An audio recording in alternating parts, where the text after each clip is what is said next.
So this PlayStation 3 frenzy has way more hunters out in the wild than normal, and it's evident.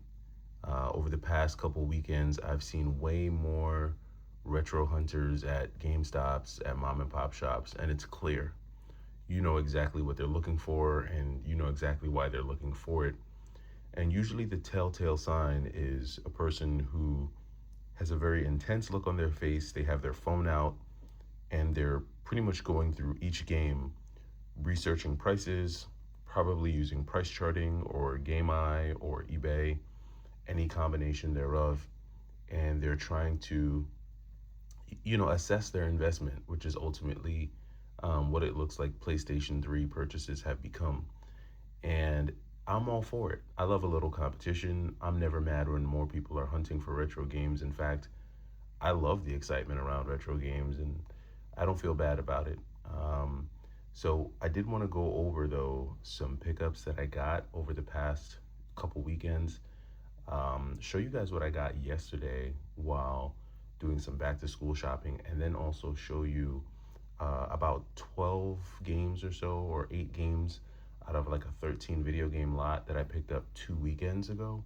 So I'm going to share that with you guys as well. But first, let's talk about some of these thrift store pickups. I haven't made any thrift store purchases in a really long time, and we found ourselves at a thrift store, and I went to the DVD and game section, and I found 2 items that I said, you know what, I'm gonna go ahead and grab these. And the first one is the one that you're looking at right here, The Matrix. I let my copy of The Matrix go, I think, when I moved out to Cali. Either I let it go or I left it in New York. Either way, I don't have my DVD of The Matrix, and The Matrix is my all-time favorite movie, the first Matrix. I wish the subsequent 2 Matrix movies followed the same stylistic approach. This was the early 2000s, and CGI really wasn't that good back then. And I feel like what they did when it came to the special effects in Matrix Reloaded and Revelations just kind of took away from the feel of the movie. There wasn't a ton of special effects in the first Matrix. When you think about it, really wasn't a ton of it. A lot of it was just kind of like action fighting scenes and stuff like that. The real like special effects in the movie didn't really come towards like the end, when he first does the bullet time action, and then when he's in the hallway fighting Smith, and then he stops the bullets and stuff like that. That's when you really first start to see some of those special effects in the film. um I mean, yeah, there were some minor ones here and there, but I feel like when it came to Matrix Reloaded and Revelations, it almost felt like they kind of got lazy with the special effects. Maybe that's just me, and they just completely CGI'd the whole thing. And again, we're talking early 2000s, right? So CGI back then was not what it is now, and it just didn't look good. So, um, I kind of wish, Reloaded and Revelations would have followed the same track when it came to that, but it is what it is. All that being said, the first Matrix is my all-time favorite Matrix. It's my all-time favorite movie, and I was glad to find this. And then real quick, after that, they did have a copy of Iron Man. Very clean copy. I don't really find clean 360 copies of Iron Man like that. So this manual's in really good shape. So I went ahead and grabbed this one to add. So those were my 2 thrift store pickups. Then obviously I did hit up a few GameStops. First game that I got from GameStop is Crash and the Boys Street Challenge. This is a very interesting game. So this is part of like the Kunio-kun series. If you think about like the River City series, like River City Ransom, things like that. However, this one's a little bit different. This is kind of like where you're like in like a triathlon kind of like, and you're kind of battling other schools, I guess. But there's like a fighting aspect to it as well. So it's just a very interesting kind of like sports competition beat 'em up style game. Very, very interesting on the NES. And I saw that they had this. Grab this one as well. So this is a very cool pickup to add to the NES collection. Man, my NES collection is just crazy. I never expected my NES collection to be what it is today, but it's just growing constantly. The 4 under 20 for 40 is still going on. And so I did grab this copy of Travis Strikes Again. I think this copy does have everything. Yeah, it's even got the little insert and stuff. So this was very cool to find. This game has floated in and out of my collection a few times, but this one was an extremely clean copy. So I was glad to be able to get this for 10 bucks. Um, got a couple of PlayStation 3 games. Yes, I did. These were cheap ones. There's still a lot of really cool cheap PlayStation 3 games. Got myself Dynasty Warriors 6. Played this a ton back in 2013. No, was it 20? No, I played this a lot back in, I think even longer than that. I played this a lot back in like '08, I want to say. How old is this game? Did this, I think this one, yeah, I played this a ton back in '08 when it first came out. Um, what was the character? Zube? Is that who it was? I was using my Mushu, collecting my tomes. Just Dynasty Wars is an extremely addictive game. I played this on PlayStation 3 actually. We did have it on the 360 as well, but I think we played it mostly on the PlayStation 3. This was a ton of fun. They had a really clean copy, so I grabbed it. And then I grabbed this copy of Viking Battle for Asgard.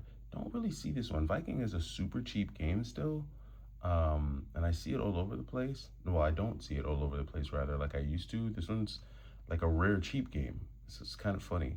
But with all these prices kind of like randomly spiking, if I do see a cheap PlayStation 3 game, I am going to grab it. So I grabbed these two. And then the last, and I got both of those from GameStop, but the last one that we have here is Afro Samurai. Man, so I had a copy of Afro Samurai before, but my slipcover was just beat to death. This was like horrible. This copy of Afro Samurai is actually really, really clean. I mean, the only thing that's missing from it is the plastic seal. I'm not going to take it out the slipcover, but it is a very clean copy of the game. Was really stoked to find this. Listings for this game are kind of crazy right now. Even without the slipcover, I see people asking $150 for it. I don't think it's worth that, and I definitely didn't pay that price for it. I think I paid like roughly around $80 for this copy, which was fine to me. I've had it before, and I know this copy, the PS3 version, is more expensive than the 360 version. But I did find it. I did have it. Did come across my path, so I did grab it. Definitely wasn't going to eBay it. So it was cool to find this out in the wild, especially as clean as it was. So this is a really cool pickup. Then let's get to this. So last weekend was able to work out a Facebook Marketplace deal where I picked up a guy's entire like PlayStation 1 collection, right? It was a smaller collection, but I did get it off of him.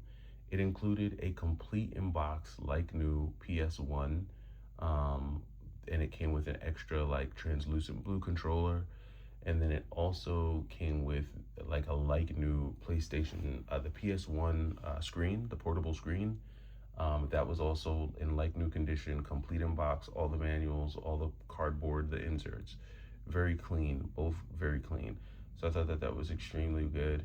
And then it also came with about 13 games, but I'm only going to show you the 8 games that I plan on keeping in my PlayStation 1 collection, just because these are games that I had in my original PlayStation 1 collection, so I wanted to add them back. So this was a great opportunity for me.